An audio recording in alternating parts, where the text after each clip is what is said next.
J'ai l'impression que pendant des années, là récemment, on nous a vendu que la chaussure minimaliste, c'était la solution à toutes les blessures en course à pied. Les minimalistes, ça va du coup être beaucoup plus proche du pied nu, donc beaucoup plus travailler ton système musculaire, tendineux, même articulaire au niveau de ton pied, ton Achille, cheville en général. Ton pied devient tellement faible que en fait, tu vas te blesser à la moindre autre sollicitation et tu n'es plus capable surtout de passer sur d'autres types de chaussures. Parce que dès que tu passes sur d'autres types de chaussures, le mollet il chauffe, c'est pas fait pour moi, tac, je reprends les grosses et tu vois, s'il y en a des encore plus grosses qui sortent, tu vas les acheter. Moi, j'irai jamais dans les extrêmes, même si justement la rotation est hyper intéressante, mais j'irai pas prendre et des Five Fingers et des Invincibles pour être vraiment sur les deux côtés du prisme. Je prendrais deux chaussures orientées maximaliste, orientées minimaliste, mais qui restent quand même pas trop différentes. À ce moment-là, dès qu'ils remettent les pointes, mais ils décrivent des douleurs solaires dans le mollet, tendon d'Achille énorme. Dans ce cas-là, il y a une vraie problématique.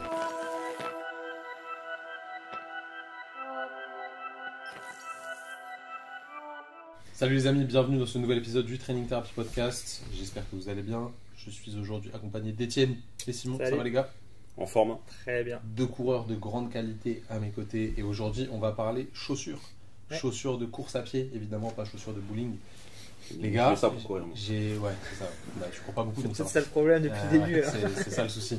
J'ai l'impression que pendant des années, là récemment, on nous a vendu que la chaussure minimaliste, c'était la solution à toutes les blessures en course à pied. Est-ce que c'est vrai ou est-ce qu'on nous prend pour des jambons? Je pense que Sacrée ça, c'est... expression. Je pense que déjà, t'as l'impression parce que t'es kiné. Je pense que clairement il y a ça. Tu demandes à Ouais. quelqu'un qui est pas du tout kiné, pas dans le milieu de la santé. Je suis même pas sûr qu'il ait entendu parler de chaussures minimalistes vraiment, ou alors il a vu quelques articles. Mais ça, nous on a un prisme un petit peu parce qu'on est kiné et parce que il y a certaines formations qui ont vanté la chaussure minimaliste et du coup on a l'impression qu'il faut absolument si tu cours être un minimaliste. Première chose. Mais c'est quand même un sujet très intéressant. C'est quoi une chaussure minimaliste du coup? Une chaussure, en fait, c'est défini par 5 critères. Le poids, le drop, donc c'est la différence entre la hauteur de l'avant et l'arrière de l'avant-pied. Ouais, c'est la pente de Ouais, la exactement. chaussure quoi. L'épaisseur de la semelle. Tout simplement. Il y a quoi? Il y a la flexibilité de la chaussure dans les trois plans d'espace. Ok.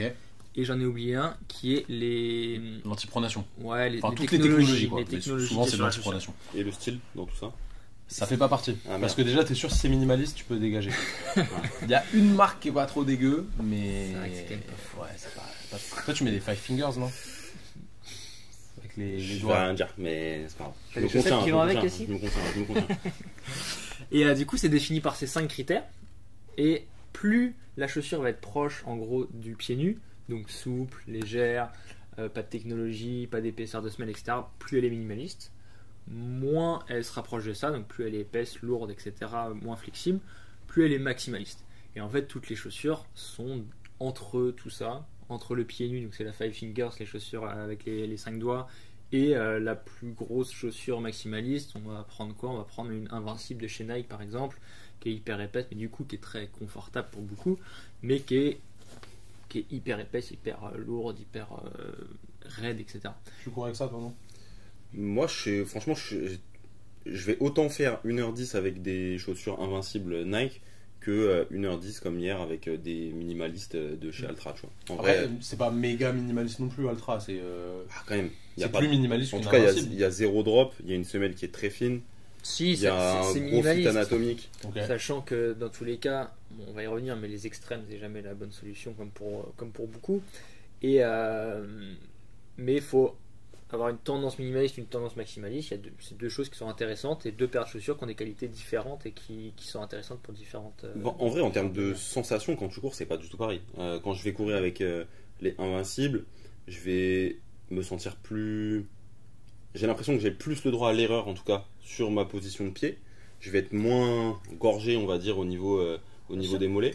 Mais je vais être moins fatigable sur le temps. C'est-à-dire, si je dois courir longtemps, ça va être plus facile. Pour le coup, avec des minimalistes, sans Il n'y drop. a que des points positifs là pour l'instant. Ouais. Non, parce que Oui, si c'est je veux aller. À l'utilisation, il peut y avoir quasiment il a que des donné que des points points positifs. Moi, je- Sur une allure rapide, ça va me. Je me sens pas réactif avec ça.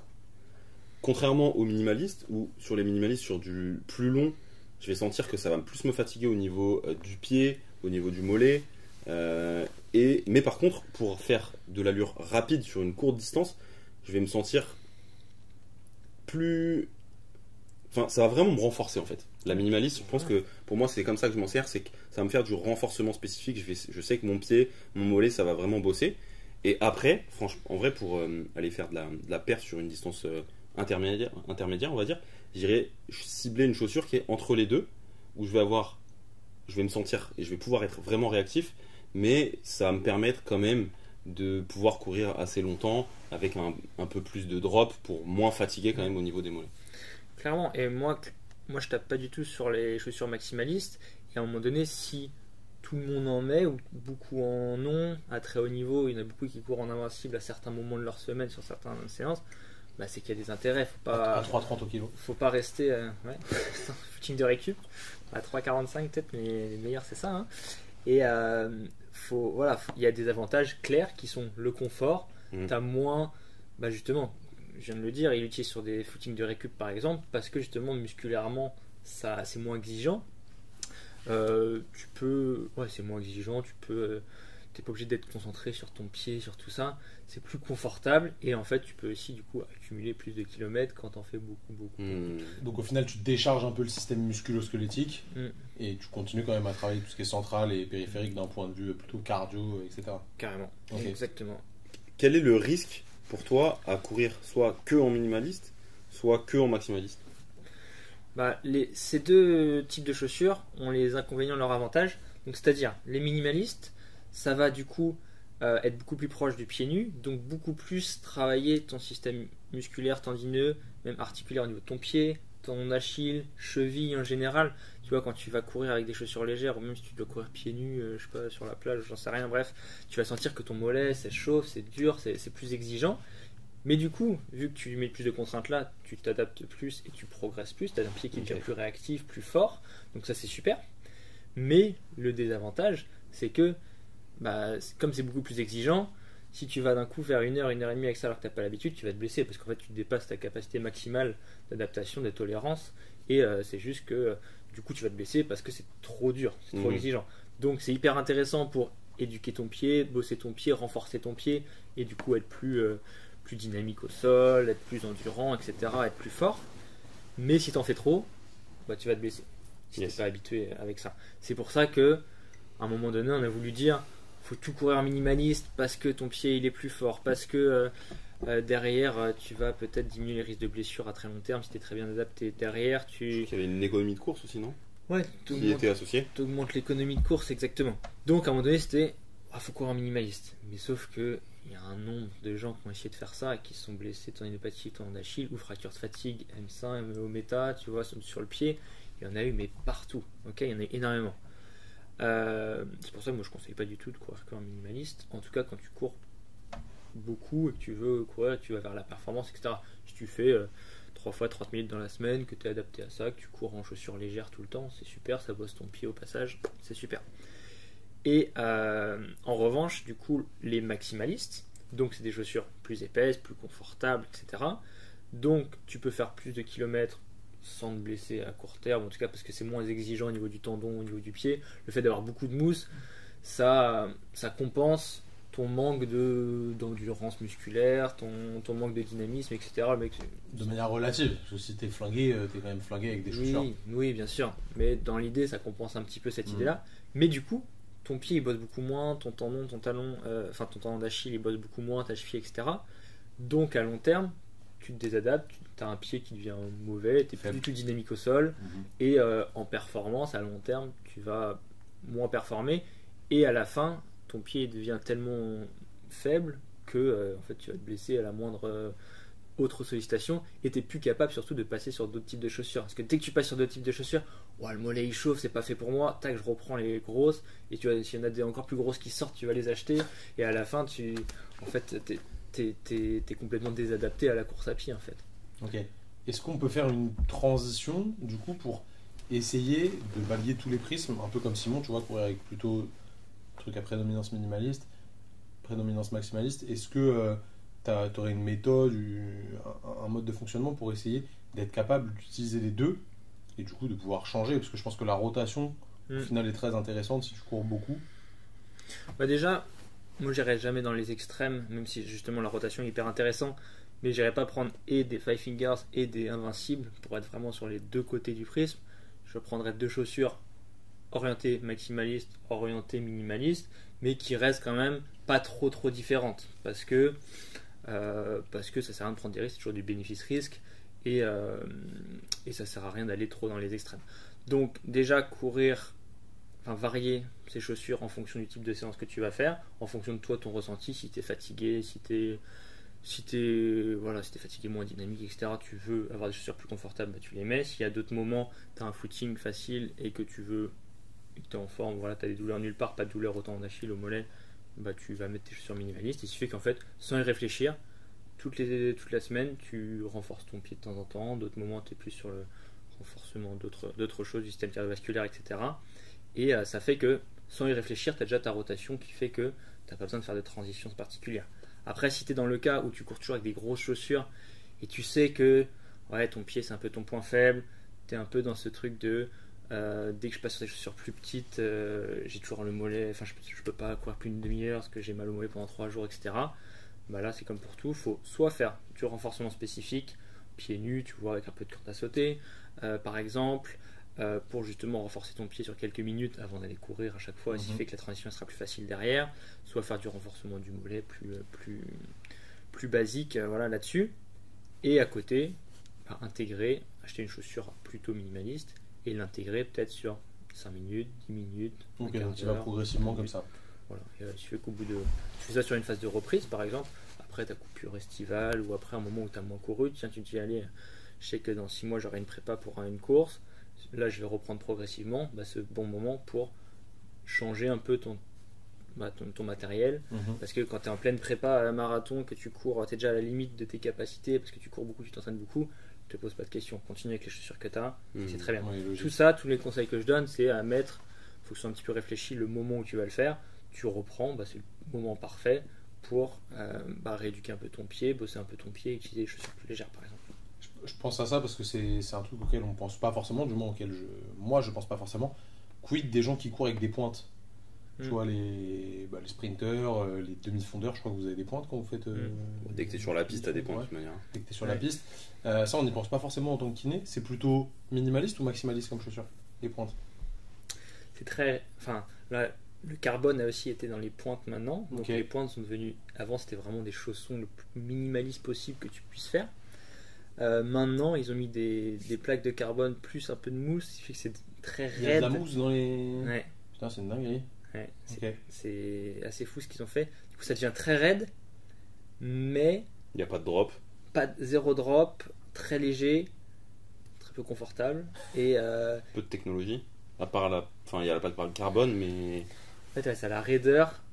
C'est hyper raide, mais tout le reste est très minimaliste. Ça reste très minimaliste, on va dire. Oui. Mais très minimaliste, mais du coup, peut-être agressif, quoi. Peut-être un peu moins de contraintes sur ton pied. C'est racer. Pur, sur ta voûte plantaire, etc. Parce que la plaque enraidit tout ton pied. Par contre, ton tendon d'Achille est hyper sollicité. Tu es toujours pointe de pied. Tu es toujours en train de. Tu mets de l'intensité, plus pointe de pied, plus sur une chaussure minimaliste. Tout ce qui met énormément de contraintes sur son tendon d'Achille. Imaginons quelqu'un qui court avec, par exemple, ses footings de récup en invincible. Imaginons un athlète qui est sponsor Nike, pour faire simple.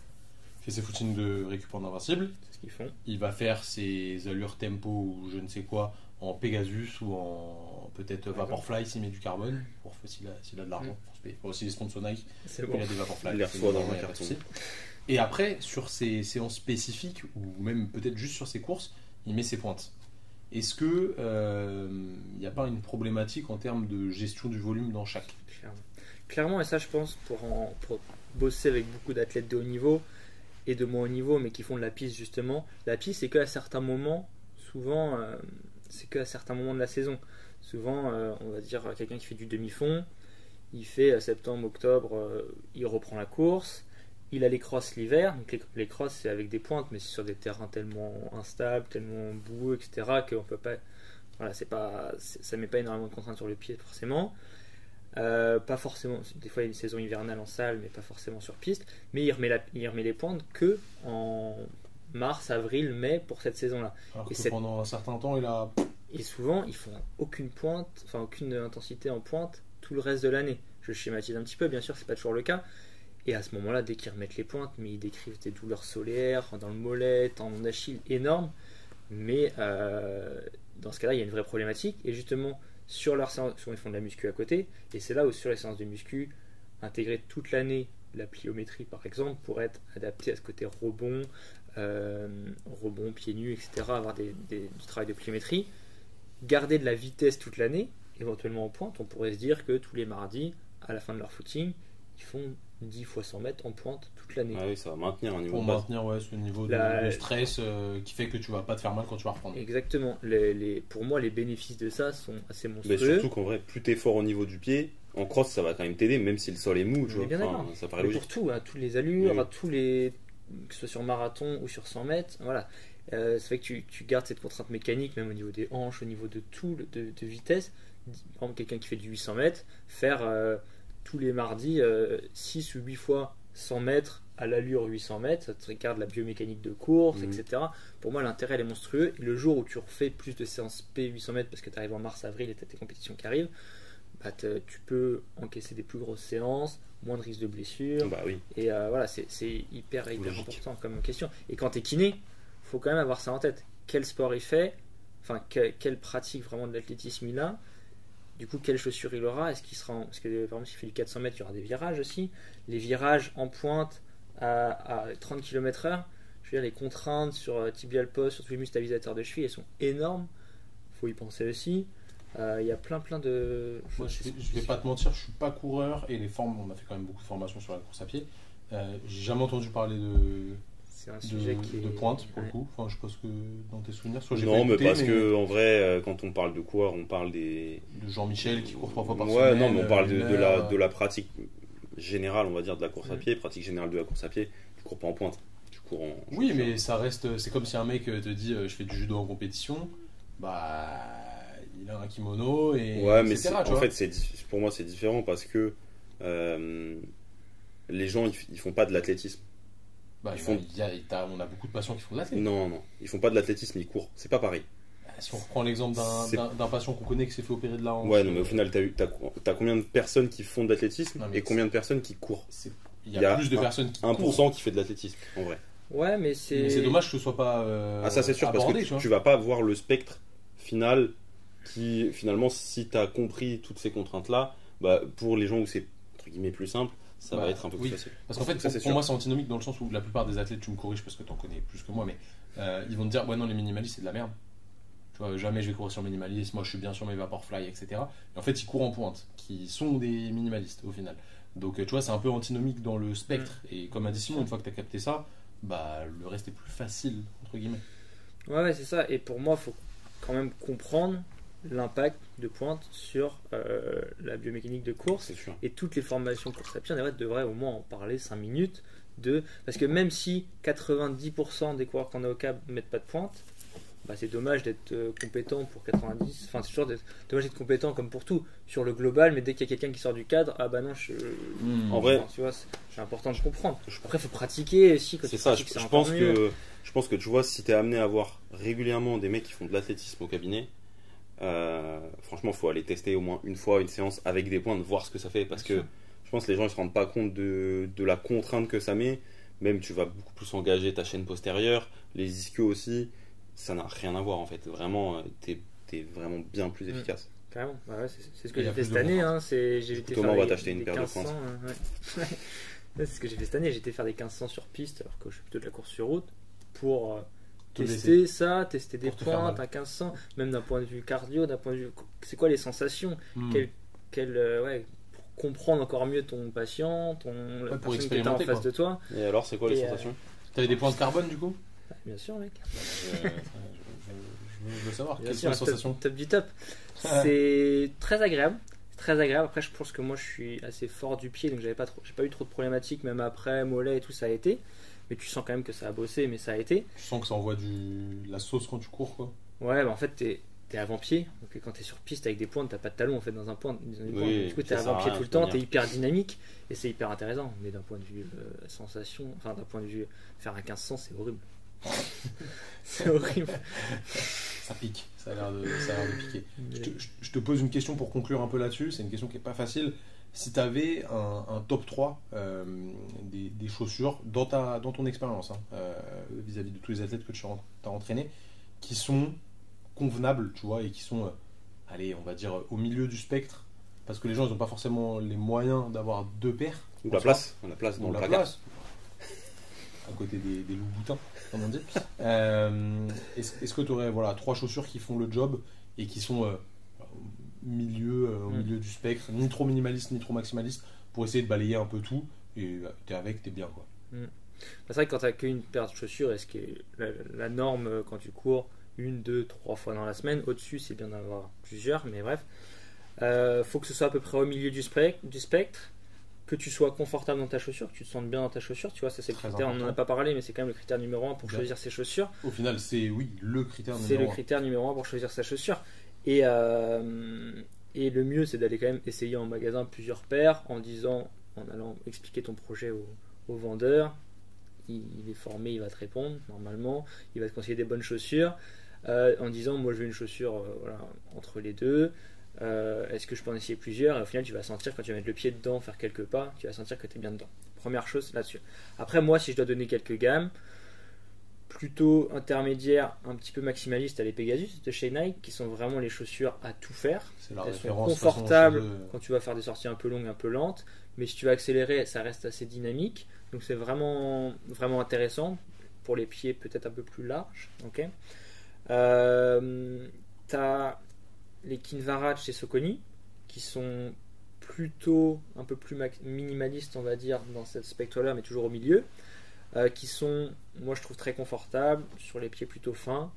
Ça, c'est des chaussures chez Saucony, Kinvara, Pegasus. Et qu'est-ce que je pourrais te donner d'autre? Après, tout simplement, chez Decathlon, ils font des bonnes chaussures aussi. Tu peux aller essayer plusieurs gammes, justement. Tu vas là-bas, t'as pas un vendeur qui te met la pression, au moins tu essayes les chaussures. Tu essayes, justement, ils ont je sais plus exactement leur gamme, les plutôt light, donc en fait, dans le nom, c'est plutôt des légères. Ils ont qui sont un peu plus confortables, un peu plus épaisses, un peu plus grosses. Ils ont du carbone d'ailleurs sur une gamme. Et il y a une gamme carbone, etc. En fait, ils ont vraiment, eux, quasiment toutes les chaussures. Ils n'ont pas de minimaliste vraiment, mais ils ont un peu toutes les gammes de chaussures, jusqu'à la chaussure de compétition, carbone, etc. que tu peux aller essayer toi-même en magasin, donc ça c'est cool aussi. Donc sur une des gammes hors carbone, bien sûr, si tu veux juste ta paire pour tous les jours, mais sur une des gammes hors carbone de chez Decathlon, c'est intéressant aussi. C'est une chaussure que je teste d'ailleurs là depuis 3 semaines. C'est la, je sais plus comment ça s'appelle, le Foam Light ou un truc comme ça. Elles sont vraiment très légères. Ouais, Ça a l'air d'être milieu de gamme, tu vois. Le drop c'est 4 ou 5. Donc en vrai, c'est pas, ça reste classique quoi. Et c'est extrêmement léger. Mais la mousse est vraiment assez réactive. Et franchement, pour Ouais, l'instant, tu vois, nickel. Tu vois. Donc super. très, très intéressant. J'ai fait des grosses sorties directes avec. Pas spécialement de problème. Mais comme tu as dit, il faut se sentir bien dedans. Tu as dit qu'il fallait essayer en magasin, certes. Mais en vrai. Le vrai test, c'est quand même les sorties. Tu vois que des fois, au bout de 20 minutes, t'es pas bien dedans, alors que au début, t'étais plutôt bien. Et pour ça, faut tester. C'est pas forcément facile. Mais des fois, il y a des magasins qui acceptent de les reprendre si tu les as pas trop abîmés. Oui, c'est ça. Mais déjà, si t'es bien dedans quand tu mets le pied, c'est déjà une première chose. Une bonne chose. Après, bien sûr, ça veut pas dire que tu seras bien dedans au bout d'une heure, mais c'est une première chose, c'est ce que je conseille, surtout quand tu connais pas, tu sais pas ce qui te va du tout. Après, quand tu sais que cette marque-là te convient plutôt bien, que tu connais ta pointure, commande-les le jour où c'est en solde, là où c'est le moins cher, tu vois. Carrément. Mais au début, et si tu veux rechanger de chaussures, tu dis ouais, ça fait longtemps que j'ai cette gamme-là, mais j'aimerais bien tester autre chose, de nouveau va en magasin. J'ai fait dernièrement pour des chaussures de trail où moi j'y connais rien en trail. J'ai essayé 3 paires de chaussures, j'ai mis le pied dans une des 3 et je dis c'est celle-là, tu vois. Et, Ouais, tu sens que t'es bien. C'est assez simple, c'est comme flagrant, Harry Potter avec la baguette magique qui a choisi son il sorcier. connaît pas, on dira pas ce qu'il pense d'Harry Potter parce que sinon le podcast va être censuré. D'autres choses les gars, où on a fait le tour, je pense c'est assez intéressant, on est pas mal. Ouais, quand tu changes de chaussures, en tout cas assez drastiquement de gamme, etc. Sois progressif. Intègre-la progressivement, etc. Va pas commencer sur une sortie longue, commence sur juste ton footing début de semaine de 30 minutes, enfin bref, ton footing lambda que tu as l'habitude de faire tous les jours. Et puis après, tu peux, si tu veux l'intégrer, tu peux faire une séance sur 2 pendant 1 ou 2 semaines et puis après la prendre pour la suite. Très stylé. Les amis, j'espère que cet épisode vous a plu. Si jamais vous voulez en savoir plus sur les chaussures de course à pied, Étienne fait des posts très réguliers sur Instagram. Vous pouvez retrouver son Insta directement dans la description de l'épisode. Et si jamais vous êtes kiné et que vous voulez maîtriser vraiment tous les champs de compétences de la prise en charge des coureurs, de la blessure jusqu'à la performance, parler des pointes, etc. Parce qu'on se rend compte qu'au final, les formations qu'on connaît actuellement ne balayent pas tout. Et bah, Étienne et Brian vous ont concocté une formation complète à ce sujet, vraiment une masterclass pour vous inscrire. C'est le premier lien dans la description de la vidéo. En attendant, si vous êtes sur YouTube, n'oubliez pas de vous abonner à la chaîne, de lâcher un petit like. Si vous êtes sur les plateformes de streaming, Spotify, Deezer, Apple Podcast, mettez une review 5 étoiles, c'est très important pour nous soutenir et ça nous permet de faire encore plus d'épisodes comme ça. Prenez soin de vous, prenez soin de vos patients, continuez à courir intelligemment, progressivement et trouvez les bonnes chaussures qui vous conviennent bien. Nous, on se dit à la semaine prochaine. Salut tout le monde. Salut à tous. Salut.